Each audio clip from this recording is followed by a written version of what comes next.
Nes meditacija yra du tipai, viena koncentruota, kita atpalaiduota. Koncentruota meditacija arba samadhi buvo žinoma kaip budos.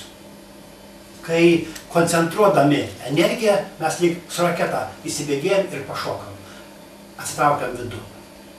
Ta meditacija yra pusinė. Jinai netitinka giliai prigimties. Jai reikia energijos ir koncentracijos. Ta meditacija yra žinoma seniai, faktiškai sako, kad džainai, jų aprašymas, kai kurie jų šaltiniai rodo, kad tai gal buvo prieš keliasdešimt tūkstančių metų, kai išeitų krikščionių pasaulis dar buvo nesukurtas, nes čia būtų 6000 metų. Ten buvo prieš keliasdešimt tūkstančių metų pagal žvaigždyno aprašymą galima būtų sakyti, kad ta meditacija žinoma anksčiau.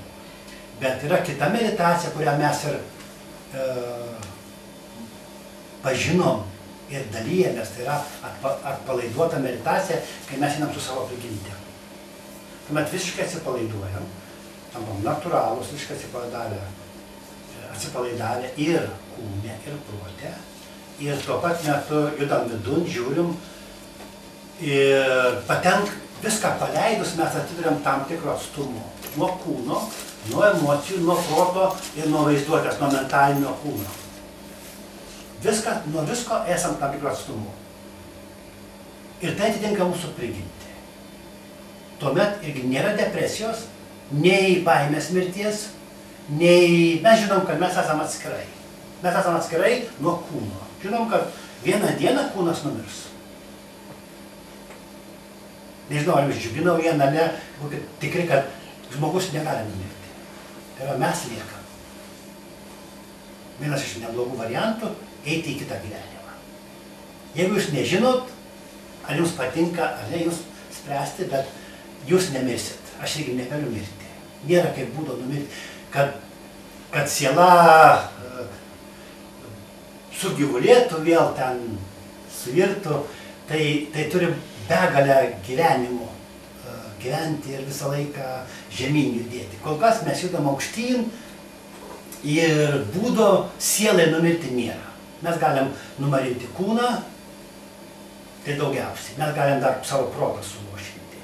Paprastai žmonės su įvairiais tikėjimais, apsėdimais, kiekvienos paima pamato nepatikrintą dalyką ir jo tiki dėl valdžios, dėl pinigų, dėl sekso, dėl malonumų. Tuomet mes save sužalojam ir dėl to įsikabinimo judam žemyn panašiai, kaip žmogus įsikabinęs į akmenį juda į vandenį, į dugną. Taip, kad kalbam apie meditaciją, jos raktai būtų natūralumas, atsipalaidavimas, takumas, energijos juntimas, atsitapatinimas nuo fizinio kūno, nuo emocijų, nuo minčių, nuo vaizdinių, jų matymas. Meditacija, kurią kartais jūs čia galite ir Kaune aptikti, propaguojama, kad įsivaizduokit, jūs ten gulit ant kokio nors smėlėto kranto ir jūra ošia ir dangus mėlynas, debesis plaukia, visiškai atpalaiduot laimi. Jūs to įsivaizduojate, tai nėra meditacija. Tai yra darbas mentaliniam kūne su vaizduotė, kai mes galime atitrūkti nuo fizinio kūno, pasinerti į malonės mintis arba malonus vaizdinius, bet tai yra visiškai ne meditacija, tai yra priešingas dalykas. Meditacija yra, kai mes tai viskai paleidžiam ir atsiduriam natūraliam aukštyje, faktiškai aukščiau vaizdinių. Ir tai yra daug lengviau, daug tikriau. Dar daugiau, visa tai padeda labai gyventi. Kai mes pradedam užimti savo vietą natūraliai ir elgtis su viskuo, su kėle, su paukščiu, su vabalu, su bet kokia medžiaga, su žvaigždė, su kaimynu, su bet ko natūraliai, iš vidaus prigimtiniai, viskas pradeda stoti savo vietas. Tai labai padeda gyvenime, moksle, mene, visur. Be jokių kokių nors gudrybių, suktumų, pataikavimų. Viskas vyksta labai natūraliai. Faktiškai toks žmogus yra nepajudinamas. Jūs jo negalit nei nupirkti, nei išgąsdinti.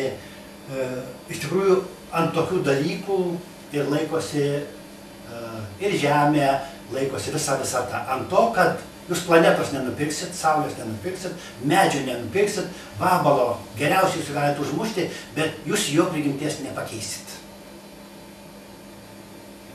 Kad kai mes esam su prigimtims, einam savo prigimtim, veikiam iš vidaus, iš dvasinės pusės, susijungdami su fizinė pusė. Mes esam tikri ir tam tikrą prasme pamatas visko, kas vyksta tikra, gyva, gražu, gera ir panašiai. Aš suprasčiau, kad aš savo matau, kad tai yra nepaprastai naudingas, geras dalykas ir suprantu, kad paprastai žmonės to visuomet ieško. Aš nekalbu, jeigu žmogus ieško valdžios arba kaip valdyti. Ką nors, tuomet meditacija netinka. Meditatorius mato, kaip kiti valdo, bet jis niekada nevaldo. Kai jūs pažinsit kažkiek meditatyvumą, matysite, bet koks valdymas, kai pradedi manipuliuoti kitu, būtinai turi pats įsitempti. Būtinai pradeda nors skaudėti, tempti, blokuotis energijos, silpti kūnas, paskui ir protas ir panašiai. Už tai, kai pamatai, tai užtenka tik pamatyti. Kai pradedi matyti, kaip veikia emocijos, kai pradedi matyti, kaip veikia mintis, vaizdiniai, manipuliacija, norai, viskas labai lengvai sprendžiasi.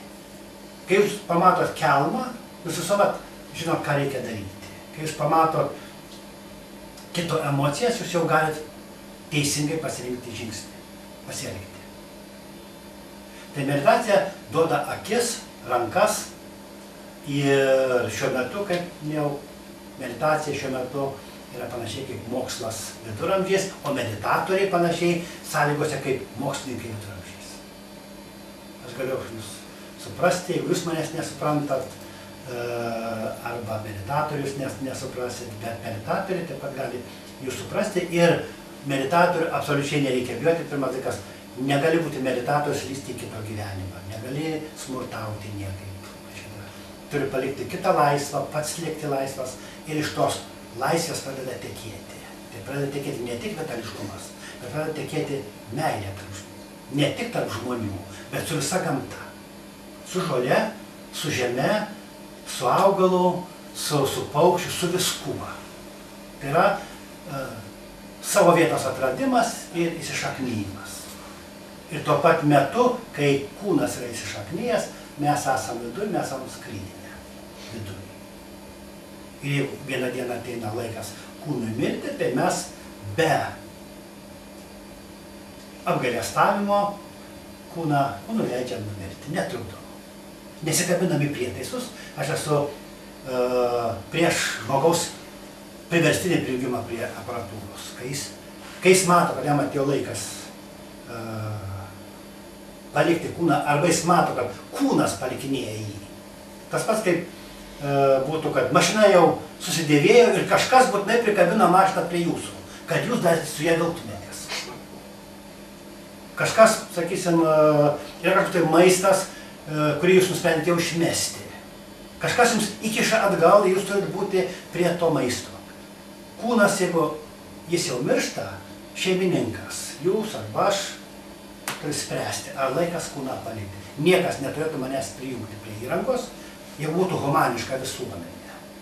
Jeigu kūną atėjo laikas mirti, jeigu man laikas pereiti ir įsikūnyti į naują kūną, arba pabūti ir nekūnę kažkiek tai metų ir panašiai. Tai nėra humaniška. Aš suprantu, kai žmonės negyvena, jie tuščiai praleidžia jaunystę, brandų amžių. Po to jie labai kabinasi į kūną, kai ateina laikas mirti. Tada jie sako, kaip gaila, aš negyvenau, aš netikusiai gyvenau. Bet jeigu mes tinkamai gyvenam, tuomet panašiai kaip ir su medžiu, jeigu matom, kad medis atžydėjo ir jau miršta, mes nepergyvenam. Jeigu atėjo laikas paukščiui mirti, žoliai mirti, vabalai mirti, tai mes galim gražiai atsisveikinti. Tai niekieno ne pabaiga. Kai mes gal neprisimenam praėjusių gyvenimų, nežinom, kad pereinam, tuomet mes galim bijoti. Bet ta baimė yra bereikalinga, jinai yra paremta nemokšiškumu.